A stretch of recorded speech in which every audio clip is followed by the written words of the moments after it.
Audio book वाङ्मय 34 भारतीय संस्कृति के आधारभूत तत्व chapter 2 part 34 sound track number 2।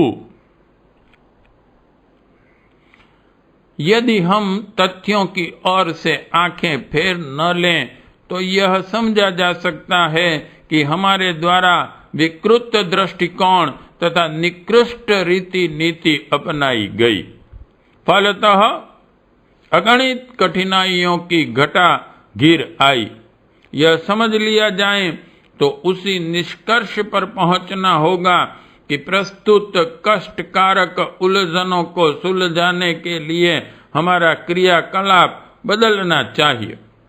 यह परिवर्तन उत्कृष्ट चिंतन और आदर्श कर्तृत्व के उसी समन्वय से संभव है जिसे तत्वज्ञानियों ने अध्यात्मवाद का नाम दिया है और जिसे बोलचाल की भाषा में आदर्शवाद कहा जा सकता है।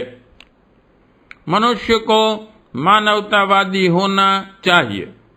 उसे व्यक्तिवादी आपाधापी से विमुख होकर समूहवादी रीति नीति अपनानी चाहिए। इसी को शास्त्रीय शब्दों में अध्यात्मवाद और राजनैतिक शब्दों में समाजवाद कह सकते हैं। अच्छा है इस तत्व दर्शन का नामकरण मानवतावाद किया जाए। ज्ञान विज्ञान और उद्योग की दिशा में गगनचुंबी प्रगति हो रही है।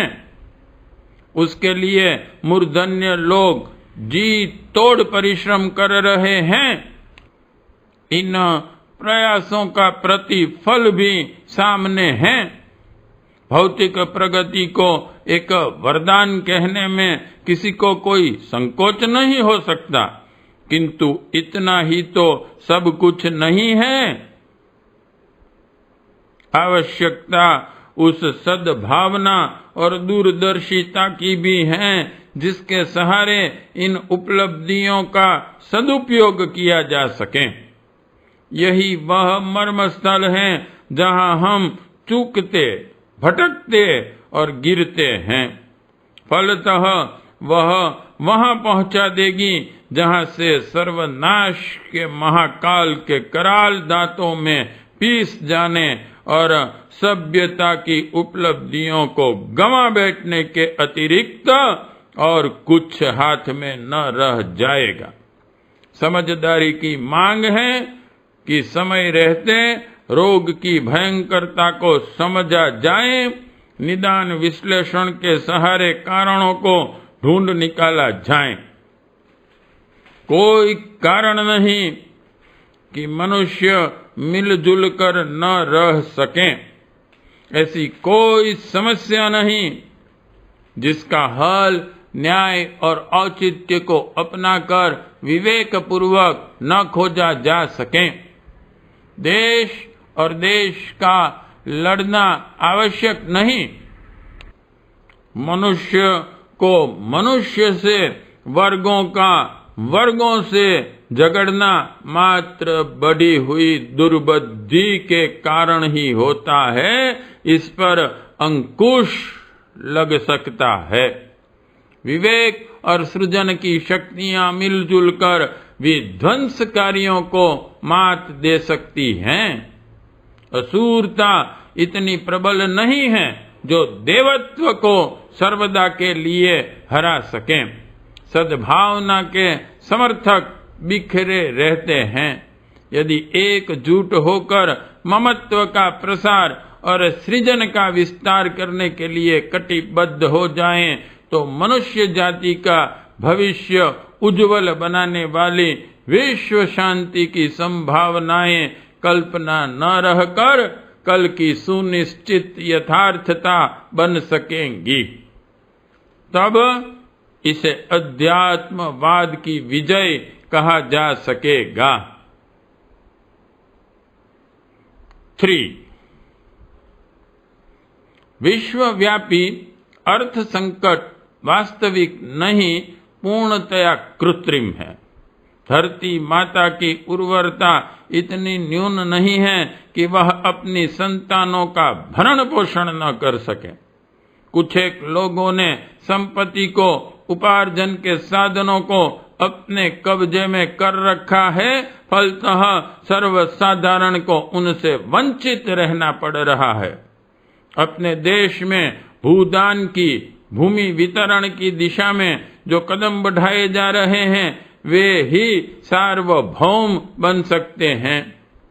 अमेरिका, अफ्रीका, ऑस्ट्रेलिया आदि विशालकाय भूखंडों में खाली जमीनें पड़ी हैं और उस पर थोड़े लोगों का आधिपत्य है। यदि मनुष्य मनुष्य के बीच भाईचारा हो और प्रकृति संपदा पर उसके सभी पुत्रों का अधिकार स्वीकार कर लिया जाए तो उस भूमि से संसार की समस्त आबादी को लाभ मिल सकता है। धनाधीशों के हाथ में रुकी हुई पूंजी यदि सार्वजनिक उद्योगों में लग सके तो उससे संसार के हर आदमी को रोजी रोटी मिल सकती है। जो बुद्धि एवं पूंजी व्यक्तिगत स्वार्थ साधनों में, सुखोपभोग में लगी है, उसी को यदि लोक मंगल के लिए नियोजित किया जा सके तो संसार में अज्ञान और दारिद्र्य के टिके रहने का कोई कारण ही शेष न रहे। क्या ऐसा नहीं हो सकता? निश्चित रूप से हो सकता है। व्यक्तिवादी स्वार्थपरता की असुरता से यदि संगठित देवत्व लड़ पड़े और आधिपत्य की आपाधापी आत्मीयता के विराट विस्तार में लग सके, हर व्यक्ति अपने को समाज का अविच्छिन्न घटक मानकर सर्वहित में अपना हित अनुभव करने लगे, तो उसका चिंतन एवं कर्तृत्व लोक मंगल में लगेगा। साधनों को बांटकर जो आनंद पाया जाता है वह कितना बहुमूल्य है, इसे आज तो समझ पाना कठिन हो रहा है, किंतु यदि वह व्यवहार में आने लगे तो उसके सुखद परिणामों को देखकर हम अपनी ही दुनिया की स्वर्गलोक से तुलना करने लगेंगे।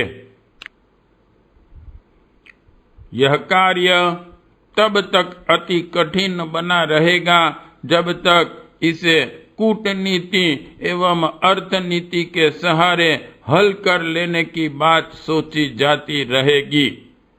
प्रयत्न राजनैतिक भी होते रहें और चेष्टा आर्थिक विकास की भी चलती रहे, पर स्थिर समाधान मात्र अध्यात्मवाद की प्रतिष्ठापना में देखा जाए। मानवीय सत्ता जड़ नहीं, चेतन है। चेतन को चेतना ही उठाती गिराती है। यदि हमारी आस्थाएं उपभोग की लिप्सा पर अटकी रहें तो धन संपदा पर अधिकाधिकार की समीप उपभोग और उद्धत अपव्यय की प्रकृति बनी रहेगी। इससे कुछ लोगों की अमीरी रह सकती है, कुछ की मनमानी चल सकती है, पर सर्वजनीन अर्थ संकट का अंत न हो सकेगा। उपार्जन, वितरण और उपभोग पर यदि अध्यात्मवादी अंकुश रखा जा सके तो ही हम सब दरिद्रता के अभिशाप से स्थायी मुक्ति पा सकते हैं। 4. बढ़ती हुई जनसंख्या की विश्वव्यापी समस्या के दो पहलू हैं। 1. बढ़ी हुई जनसंख्या की समुचित व्यवस्था तथा 2. परिवार नियोजन द्वारा जनसंख्या वृद्धि पर नियंत्रण। इस समस्या के उचित समाधान न खोजे जा सके तो असंतुलन और विक्षोभ चरम सीमा तक पहुंच जाएंगे। ऐसी स्थिति में उसके संतुलन के लिए किसी महायुद्ध अथवा किसी प्राकृतिक प्रकोप द्वारा नरसंहार की एकमात्र हल हो सकता है, जिसकी कल्पना तक से हृदय कांपने लगता है। उपर्युक्त समस्या के उपयुक्त हल में आध्यात्मिक प्रक्रिया हर दृष्टि से समर्थ है। संसार के विस्तृत भूखंडों और प्राकृतिक संपदा का उपयोग विवेक सम्मत ढंग से किया जा सके तो वर्तमान जनसंख्या की समुचित व्यवस्था कोई बड़ी बात नहीं है, किंतु इसमें विकसित मानसिक स्थिति और उदार अंतःकरण जैसे आध्यात्मिक गुणों का अभाव ही एकमात्र रुकावट है। जनसंख्या की वृद्धि के लिए विभिन्न ढंग खोजें और अपनाए जाएं, यह ठीक है, किंतु उसके पीछे सन्निहित मूल मान्यताएं भी बदलनी चाहिए। जब यह मान्यता बनी है कि अपना अर्थात अपने रक्त से पैदा हुआ, तब तक अपनत्व के विस्तार और अपने अधिकारों स्वत्वों की रक्षा के लिए प्रजनन की आवश्यकता अनुभव की ही जाती रहेगी। किंतु यदि आध्यात्मिक स्तर पर अपनत्व की अनुभूति की जा सके तो मनुष्य मात्र क्या, प्राणी मात्र अपने परिवार के रूप में दिखने लगता है। फिर किसी अभाव की पूर्ति अथवा भय आशंका के निवारण के लिए अपनों की संख्या बढ़ाने के प्रयास में निरर्थक प्रजनन सहज ही बंद हो जाएगा। जो कार्य ढेरों शक्ति लगाकर भी असंभव दिखता है, वही आध्यात्मिक दृष्टिकोण विकसित करके सहज ही पूरा किया जा सकता है। 5. व्यक्तिवादी आपाधापी जितनी बढ़ेगी उतनी ही विषमता बढ़ेगी। एक और खड्ड होंगे, दूसरी और टीले। टीले आकर्षक हो सकते हैं, खड्डों की भयंकरता आतंकित कर सकती है।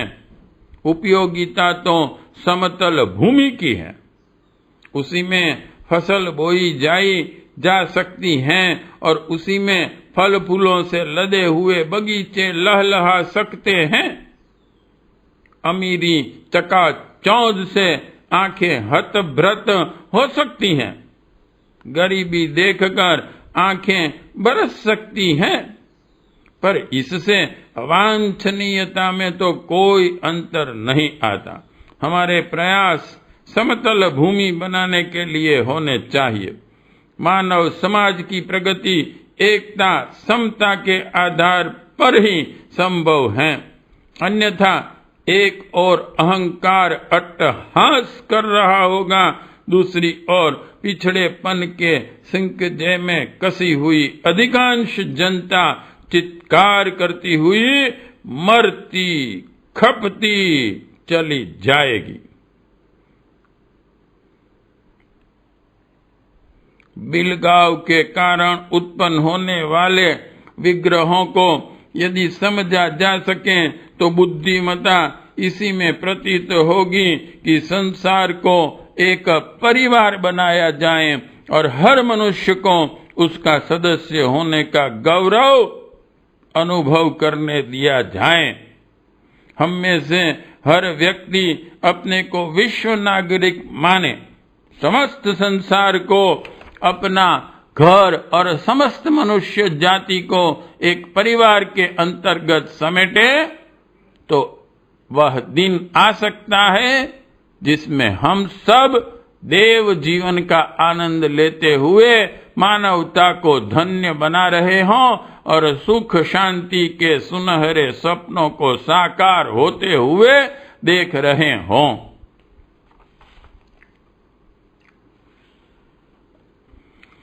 बिलगाव ने धर्म क्षेत्र में अनेकानेक संप्रदाय मतांतर खड़े किए हैं। क्या यह पृथकता आवश्यक है? यदि एक सूर्य से संसार भर को प्रकाश मिल सकता है तो फिर एक धर्म समस्त मानव जाति के लिए पर्याप्त क्यों नहीं होना चाहिए? सभी धर्म अपने को ईश्वर कृत कहते हैं और ईश्वर एक हैं। ऐसी दशा में एक विश्व धर्म अथवा मानव धर्म होने में किसी को क्या आपत्ति होनी चाहिए? सभी धर्मों में सार तत्व हैं। उस सार की एकता अपना लेने में कोई पूर्वाग्रह या पक्षपात क्यों बाधक होना चाहिए? प्रथा परंपराएं तो समयानुसार सदा से बदलती रही हैं और वे कभी भी स्थिर न रह सकेंगी। परिस्थितियां बदलने के साथ साथ प्रथा परंपराओं में परिवर्तन होते रहे हैं और होते रहेंगे। आज की परिस्थितियों के अनुरूप आचार संहिता और व्यवहार प्रक्रिया बनाई जा सकती हैं और धर्म की आत्मा को शाश्वत सनातन रूप में ही शिरोधार्य किया जा सकता है। ऐसा धर्म सर्वजनीन होगा और सार्वभौम बनेगा। भारतीय धर्म का निर्माण किसी आदर्श के अनुरूप हुआ। इसमें मानव धर्म कहलाने को विश्व धर्म के रूप में स्वीकार किए जाने की परिपूर्ण पात्रता विद्यमान है। समय ने, विवेक ने, न्याय ने यदि वही कुछ परिवर्तन चाहा तो उसे स्वीकार करने में भी हिचक की आवश्यकता नहीं है।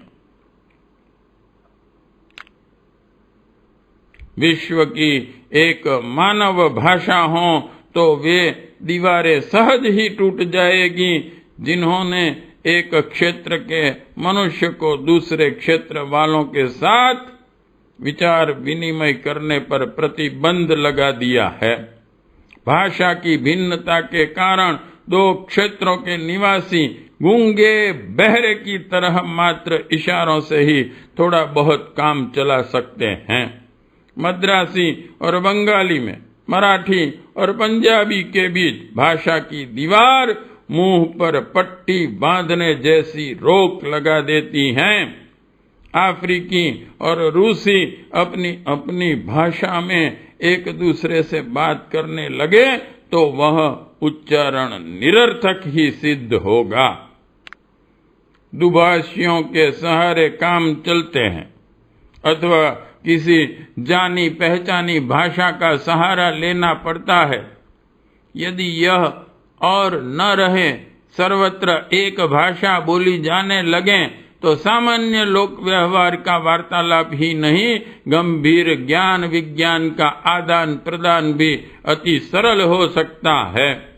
एक लिपि में लिखी जाने वाली एक विश्व भाषा बन सके तो प्रेस और प्रकाशन उद्योग में आशातीत क्रांति हो सकती है। फिर क्षेत्रीय भाषाओं में अनुवाद प्रकाशन की कठिनाई महत्वपूर्ण विचारधारा का एक सीमित क्षेत्र में अवरुद्ध होने का व्यवधान सहज ही मिट सकता है और देखते देखते मानवीय ज्ञान की परिधि गगनचुंबी हो सकती है। छूट-फूट पृथक पृथक राष्ट्रों की सत्ता एक विश्व राष्ट्र में विलीन हो सकती है। जिस प्रकार एक देश के कई प्रांत, कई जिले होते हैं, इसी प्रकार एक विश्व राष्ट्र के अंतर्गत समस्त देश बने बने रहें और उनकी सीमा रेखाएं भौगोलिक आधार पर नए सिरे से निर्धारित कर ली जाएं, तो उसमें किसका क्या हर्ज होगा? विश्व राष्ट्र की फौज ही सर्वत्र सुरक्षा व्यवस्था की उत्तरदायी होगी और देश देशों के बीच आए दिन होते रहने वाले युद्धों के लिए कहीं कोई कारण शेष नहीं रहेगा। भूमि पर प्राकृतिक संपदा पर किसी क्षेत्र के निवासी अपना अधिकार न रख सकेंगे। तब ऐसी दशा में किसी क्षेत्र की अमीर किसी को गरीब, किसी को अपच से व किसी को भूखमरी से मरना नहीं पड़ेगा। जल मार्ग, थल मार्ग, नभ मार्ग से सर्वत्र सबको जाने की सुविधा हो। जनसंख्या के सुविधा साधनों के अनुरूप बसाहट कर दी जाए। खनिज तथा दूसरे प्राकृतिक साधनों का उपयोग सभी लोगों के लिए सुलभ बनाया जाए। हर किसी को श्रम करना पड़े और हर किसी को उत्पादन में हिस्सा मिले तो फिर विषमता कहीं रहेगी ही नहीं। तब विद्वेष और विद्रोह के कारण ही बच नहीं रहेंगे। युद्ध कौन करेगा, किससे करेगा और किस लिए करेगा? आज की सर्वनाशी युद्ध विभीषिका में अणु शस्त्रों का समावेश हो जाने से मानवीय अस्तित्व के लिए संकट खड़ा हो गया है। इसकी सामयिक रोकथाम जिस किसी भी उपाय से संभव हो की जानी चाहिए, पर इस तथ्य को ध्यान में रखा जाना चाहिए कि अंतिम विश्व शांति की स्थापना, युद्धों की पूर्णतया समाप्ति, विश्व राष्ट्र का निर्माण होने से ही संभव होगी। एक धर्म, एक संस्कृति, एक भाषा, एक राष्ट्र की आवश्यकता पर जितनी गंभीरता से विचार किया जाएगा उतनी ही उसकी उपयोगिता सिद्ध होती चली जाएगी। यह अध्यात्म का प्रतिपादन है। अद्वैत सिद्धांत में सर्वत्र एक ही आत्मा का अस्तित्व माना गया है। सब में एक ही आलोक की प्रतिबिंब जगमगा रही है। हम सब मणिकों की तरह पृथक होते हुए भी एक ही सूत्र में बंधे हुए हैं। हम सबके हैं, सब हमारे हैं। यह एकात्म भाव ही आत्म विकास की स्थापना है। सीमित अहंता को क्षुद्रता का चिन्ह माना गया है। बिलगाव की संकीर्ण स्वार्थपरता को अध्यात्म तत्व ज्ञान में पग पग पर बरसना और उसके असीम दुष्परिणामों का विस्तार पूर्वक दिग्दर्शन कराया गया है। संकीर्णता के सीमा बंधन ही असंख्य समस्याएं उत्पन्न करते हैं। उसी के कारण मानवीय गरिमा का ह्रास होता है और अनेक संकट खड़े होते हैं। स्नेह, सौजन्य की, एकता और समानता की नीति अपनाई जा सके तो वर्तमान साधनों से ही अपने संसार में, अपने युग में सुख संपदा के बाहुल्य और आनंद से सर्वत्र हर्षोल्लास बिखरता देखा जा सकता है। कमी साधनों की नहीं, समस्या संकटों की नहीं, कठिनाई एक ही है कि आध्यात्मिक दृष्टिकोण की उपेक्षा की गई और उसका उपहास बनाया गया। यों अब भी अध्यात्म की चर्चा खूब होती है और उसके नाम पर आडंबर भी बहुत बनते हैं, पर उस रीति नीति को व्यावहारिक जीवन में उतारने का प्रयास नहीं किया जाता। अध्यात्म को व्याख्याओं में घुमिल कर दिया गया है। फलतः वह भ्रांतियों का केंद्र बनकर रह गई है। आवश्यकता इस बात की भी है कि अध्यात्म के वास्तविक स्वरूप से जनसाधारण को परिचित कराया जाए। यह तथ्य हम में से प्रत्येक को हृदयगम करना चाहिए कि उत्कृष्ट चिंतन के आधार पर परिष्कृत व्यक्तित्व बनाने वाले दृष्टिकोण का नाम अध्यात्म का तत्व दर्शन है। आदर्शवादी गतिविधियों को कार्यान्वित करने की प्रखर कार्य पद्धति को वैयक्तिक और सामाजिक क्षेत्र में प्रयुक्त होने वाली उदात्त कर्तव्य परायणता को अध्यात्म का व्यवहार पक्ष कह सकते हैं। यही वह आधार है जिसे अपनाकर व्यक्ति और समाज की समस्त समस्याओं का हल पाया जा सकता है और समूची मानव जाति को स्थायी सुख शांति से लाभान्वित किया जा सकता है। कहा जा चुका है कि संसार के सामने विशालकाय समस्याएं अपराध, युद्ध, अभाव, अशिक्षा आदि की हैं। इन्हें परिस्थितिवश उत्पन्न हुआ माना जाता है, जबकि वे विकृत मनःस्थिति की उपज है। सुधार उद्गम केंद्र का किया जाना चाहिए, समस्याओं की जड़ काटी जानी चाहिए।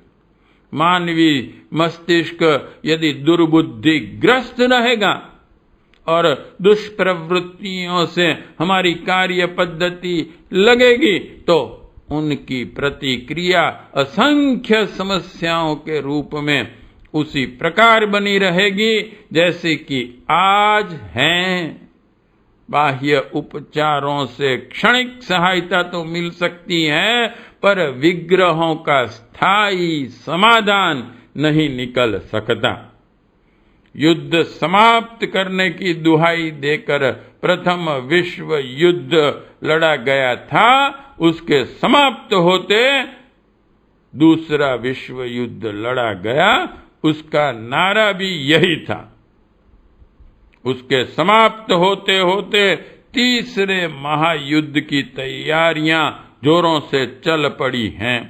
कहा जा रहा है कि उसके बाद युद्ध न होंगे। यह कथन बर्ट्रैंड रसेल के शब्दों में इस आशय का हो सकता है कि तीसरे युद्ध के बाद जो मनुष्य बच रहेंगे वे शस्त्रों से युद्ध लड़ सकने की स्थिति में ही नहीं रहेंगे। चौथा युद्ध लड़ना पड़ा तो वह ईंट पत्थर फेंक कर ही लड़ा जा सकता है। यह बात निराशा उत्पन्न करने और मनोबल गिराने के लिए नहीं कही गई है। यह तो वस्तु स्थिति का विश्लेषण मात्र है। प्रगति पर प्रसन्नता व्यक्त करना अच्छी बात है। हम जिस दिशा में बढ़े हैं उसकी सराहना कौन नहीं करेगा। इस बात में दो राय नहीं हो सकती हैं कि भौतिक साधनों को बढ़ाने में हम जुटे हैं और उसमें आशाजनक सफलता पाई है, पर यह भुला नहीं दिया जाना चाहिए कि साधनों के बढ़ने के साथ साथ उनके सदुपयोग का उत्तरदायित्व भी बढ़ता है। भौतिक प्रगति के समानांतर आध्यात्मिक प्रगति भी होनी चाहिए, अन्यथा उपभोग का संकट उत्पादन की उपलब्धियों को लाभदायक होने के स्थान पर और भी अधिक हानिकारक बना देगा। सामाजिक सुख शांति की धुरी भी आध्यात्मिकता ही है।